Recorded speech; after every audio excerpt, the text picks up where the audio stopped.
for Black girl nerds. James, thank you for your time today. It's a pleasure to be with you and to discuss this project.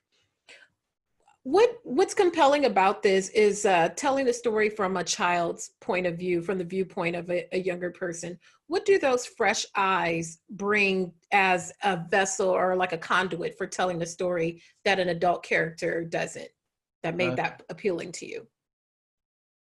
That's a good question. The innocence of this kid and his desire to keep living helped. It helps you see this character, John Brown, in a way that maybe an adult wouldn't. An adult would be more pessimistic, more cynical. I've been there before, been there, done that. This kid, when the world unfolds in front of him, it's all fresh and new. And thus it allows us to see that world in a fresh and new way as well. The fact that he has to pretend to be a girl adds the business of satire and comedy to it. Frankly, I just didn't feel qualified to write it from the perspective of a Black girl in 1857. I just didn't feel qualified to do that. It's not easy to do historical novels that work. Right. And it's even more difficult to do one from the perspective of a child that has lived with 4 levels of difficulty, So, Toni Morrison can do something like that easily, but I ain't Toni Morrison. So, I should say there are many, many Black women writers and women writers in general who could probably pull that off. And maybe now I'm a little more experienced. I just didn't feel like I could do it in this case. Right.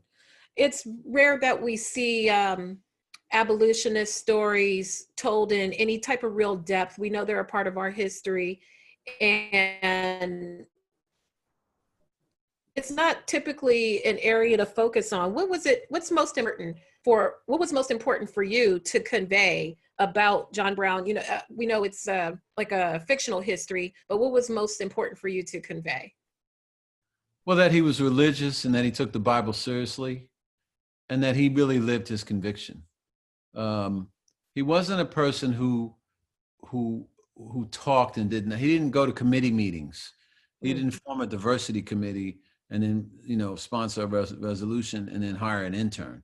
This guy went out there and did the job, and he lost his whole family and lost his life as a result of it, which makes it a compelling story on its face.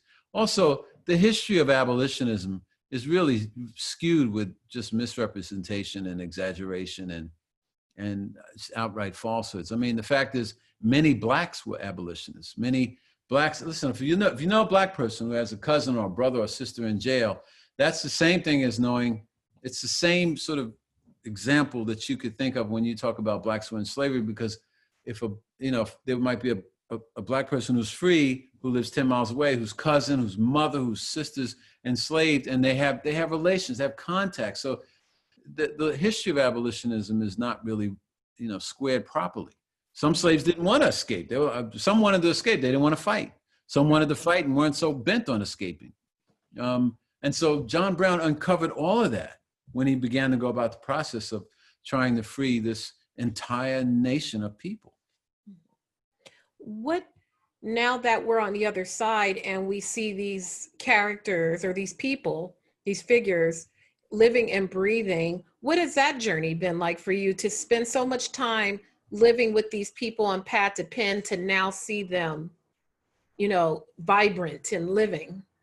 Well, it's wonderful. It's wonderful. It's wonderful to see these actors playing these roles, and they're so convincing that, I mean, they just ate it up. It was just wonderful to see this happen. It also gives you an idea how hard people had it. And in some ways, it was almost, I won't say it was better, but it was clearer, because you knew that you really had to, you had to take care of business. You couldn't waste time. You couldn't pick up a cell phone and play watch a TikTok video. You had to really deal. So it's been an inspiring experience watching this thing unfold. I can't believe it. It's awesome. Thank you so much for your time, Mr. McBride. Congratulations to you, and look forward to everyone seeing it. Well, thank you. Thank you Have very a much. wonderful day.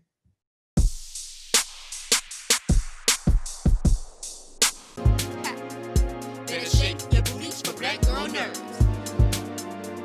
Better shake your booties for black girl nerds.